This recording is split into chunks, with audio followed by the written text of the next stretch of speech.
Oh, mais vous êtes là. Salut les amis. Vous savez quoi? J'étais en train de jouer à Tomb Raider. Et oui, vous êtes au courant, il y a le film qui est sorti au cinéma. Oui, une nouvelle version avec une nouvelle actrice, Alicia Vikander. Alicia Vikander, que vous avez pu voir, notamment dans Ex Machina, elle faisait le rôle de l'android, aux côtés de Armie Hammer également, vous l'avez vu, Armie Hammer d'Henry Cavill, dans Agents très spéciaux, vous avez pu la voir également dans le dernier Jason Bourne aux côtés de Matt Damon. Alors comme je disais, Alicia Vikander remplace Angelina Jolie, la précédente interprète de Lara Croft, une Angelina Jolie qui, à l'époque, était beaucoup plus, on va dire, glamour, on va dire un peu plus sex symbole. Rappelez-vous de la campagne de promotion. Eh bien, elle faisait des poses assez, on dirait plus un mannequin qu'une actrice. Là, si vous regardez bien la campagne promotionnelle, eh bien, Alicia Vikander, on la voit avec du sang, de la sueur, des armes, bref, une incarnation beaucoup plus proche du jeu. Alors, je vous le dis tout de suite, hein, ceux qui jouent à Tomb Raider sont plus au courant que moi de savoir si cette adaptation est très bonne. Sinon, moi, je vais m'arrêter sur le plan cinématographique, hein, d'accord? Allez. Et si on parlait cinéma alors? Mais oui.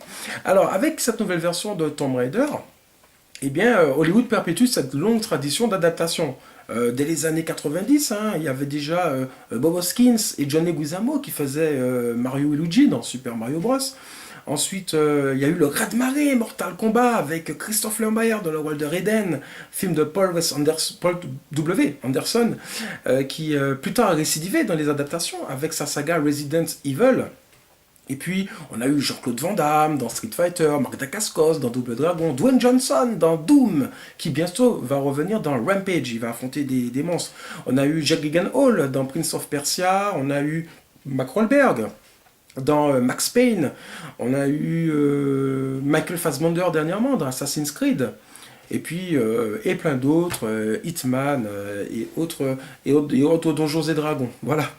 Alors, avec cette nouvelle version de Lara Croft, les producteurs ont voulu tenter un pari, c'est-à-dire humaniser au maximum le personnage, la rendre un petit peu plus, un peu moins, comme je disais, moins glamour, et donc plus proche du jeu. Alors, pour cela, on va nous la montrer dans son intimité, hein, on va la montrer en livreuse de pizza, on va la montrer en train de boxer, donc une femme qui se bat, une femme qui a de la volonté, une femme intrépide également, et sympa avec ses collègues et tout, elle a de l'humour et tout, et on va nous la montrer également avec d'autres personnages du film, tels que cette femme qui s'occupe de ses affaires, en l'occurrence Christine Scott Thomas, vous connaissez, une actrice qui partage sa carrière entre les États-Unis et la France. En France, on l'a vu dans Ne le dit à personne, Guillaume Canet, ou encore la doublure, Francis Weber. Mais aux États-Unis, elle a côtoyé de grandes stars.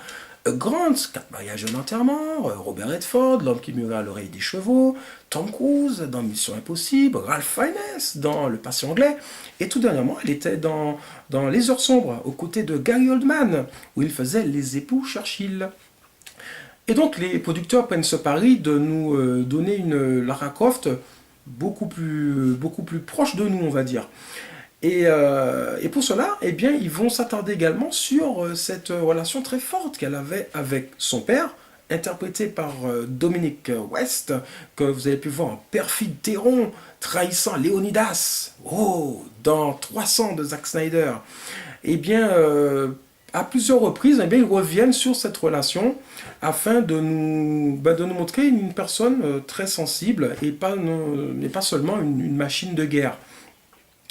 Alors, elle va rencontrer également un autre personnage qui va l'aider dans son aventure, un personnage interprété par Daniel Yu. Daniel Yu qui avait déjà été dans une précédente adaptation d'un jeu vidéo, en l'occurrence Warcraft, car si vous regardez bien le générique, eh bien, c'était un orc. Et oui, là il est à visage découvert, et on a pu le voir aux côtés de Jackie Chan par exemple, hein, dans New Police Story, et puis Shinjuku Incident, deux films assez sombres, assez durs, où Jackie Chan ne fait pas trop le pitre.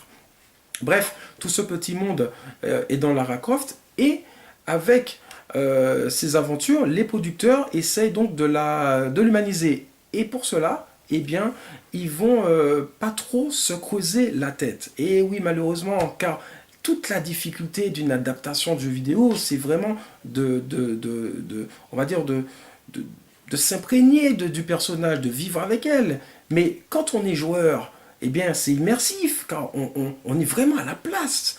Tandis que lorsqu'un écran nous sépare, eh bien, soit on réinvente le personnage totalement et son univers, bon, quitte à un petit peu froisser les puristes, mais au moins on va éviter ce rapport très proche avec le personnage. Soit on essaie de coller au plus près du jeu, mais comme il faut contenter tout le monde, la difficulté se trouve là. Mais là, les scénaristes ne se sont pas creusés. Cinématographiquement parlant, ils ne vont pas aller chercher trop loin. Ils vont faire un best-of de tout ce qui a déjà été fait, tout ce qu'on a déjà vu dans d'autres films. Et ce, dès le début. Car en fait, quand elle livre les pizzas, bon ben notre ami, qui faisait ça? Ben oui, c'est notre ami Peter Parker dans les Spider-Man de Sam Raimi. Lorsqu'elle fait, elle fait une sorte de jeu, une sorte de course-poursuite à vélo dans les rues, qu'il a déjà fait également. Vous avez vu Premium Rush? Joseph Gordon-Levitt sur son vélo se faisait courser par Michael Shannon dans les rues de New York. Michael Shannon, le méchant de La Forme de l'eau. Une précédente vidéo d'ailleurs. Et donc, en continuant comme ça, les producteurs, oh là là, on regarde le film, on se dit, mais ils se sont pas trop creusés, quoi. Ensuite, elle va rencontrer son partenaire qui va la suivre tout le long du film. Et elle va le rencontrer à Hong Kong, dans un port, vous savez, il y a plein de petits bateaux qui sont les uns à côté des autres. Eh bien, ils vont courir dessus pour échapper à des sbires. Et Lara Croft imite tout simplement Jean-Claude Van Damme, qui l'a fait dans Bloodsport et dans Double Impact. Allons-y pour les références cinématographiques. Et on continue, parce qu'ils vont affronter une tempête. Mais oui, comme George Clooney et Mark Wahlberg, en pleine tempête. Ou encore ceux qui voulaient aller sur Skull Island, dans le King Kong de Peter Jackson. Allons-y aussi pour Harrison Ford dans Indiana Jones et la dernière croisade. Tout au début, il y a aussi une tempête. Ah là là, les producteurs quand même. Bon, vous connaissez vos classiques en tout cas, c'est sûr. Bien sûr, Lara Croft et son acolyte arrivent sur une île, car dans tous les films d'aventure, il faut arriver sur une île. Et là, elle va tomber sur le méchant. Le méchant, c'est qui? C'est Walter Goggins, qui était déjà très inquiétant dans Les 8 salopards de Quentin Tarantino. Eh bien, Walter Goggins, le pauvre, il fait ce qu'il peut avec ce qu'il a. On lui dit de faire un air méchant, il fait un air méchant. Et en tout cas, quand il faut tuer le partenaire qui a aidé Lara Croft à s'évader, il ne le fait pas. Par contre, il préfère se débarrasser d'un kidam sans intérêt. Elle est où la cohérence? C'est pas un vrai méchant, ça? Ah là là, bon, écoutez, on continue. Lara Croft s'évade donc, hein, et elle va arriver sur la seule vraie scène, on va dire, haletante du film.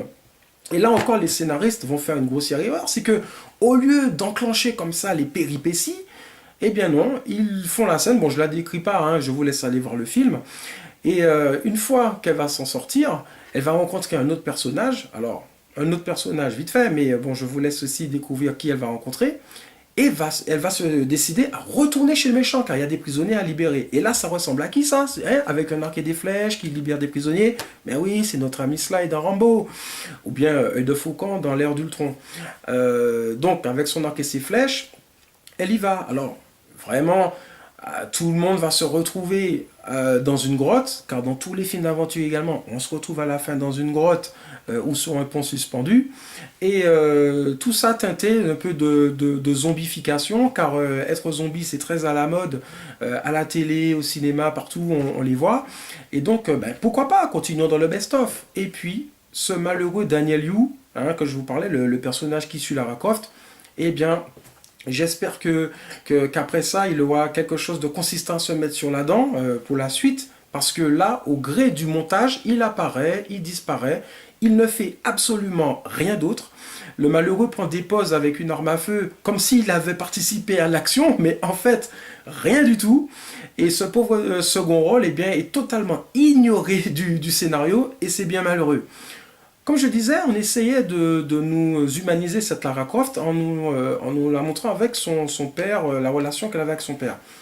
Mais les scénaristes se sont contentés de faire que des flashbacks, alors 3 ou 4 scènes pour nous dire systématiquement combien elle lui manquait et combien quand il part, eh bien c'est un déchirement. Mais on avait déjà compris dès la première fois. Et du coup, leur relation après, bon ben c'est du, on va dire, c'est du blabla pour du blabla, quoi. Parce qu'en fait, l'action n'avance pas. Ça manque de rythme, il n'y a pas de suspense, c'est du déjà vu. Il manque de vraies scènes d'action, de vrais climax. Enfin, ce Lara Croft est vraiment petit bras. C'est peut-être parce que la suite sera plus mouse qu'ils ont fait ça, mais vraiment la déception est immense car ils étaient partis sur de bonnes bases avec une Lara Croft plutôt sympathique. Et lorsqu'elle se bat, on sent vraiment qu'elle n'est pas une héroïne dans toute sa splendeur, on sent qu'elle tâtonne, mais en même temps, les scénaristes veulent coller au jeu, et du coup, bon, eh ben, elle est entre deux feux, et c'est bien dommage, car le scénario, du coup, n'est pas terrible. Alors, je ne vais pas terminer cette émission sans parler de deux acteurs qui sont dans le film et je vous laisse les découvrir. En tout cas, Nick Frost, le partenaire de Simon Pegg avec qui on a eu des super duos dans Shaun of the Dead, Hot Fuzz, Paul ou encore Le Dernier Pub avant la fin du monde, nous fait un petit coucou et une savoureuse interprétation fort sympathique. Et puis on retrouve également Derek Jacobi, l'un des acteurs fétiches de Quentin Tarantino, mais non, de Kenneth Branagh, avec qui il a tourné Dead Again, Hamlet, Henri V, ou encore Le Crime de l'Orient Express dernièrement. Et ben voilà, sinon je vous laisse y aller, faire votre avis. En tout cas, moi, la lumière est en train de s'éteindre, ça veut dire qu'il faut que j'arrête. Là, je retourne jouer à Tomb Raider et on se retrouve la prochaine fois. Allez, salut, bye bye, j'éteins, hein. Allez, bye.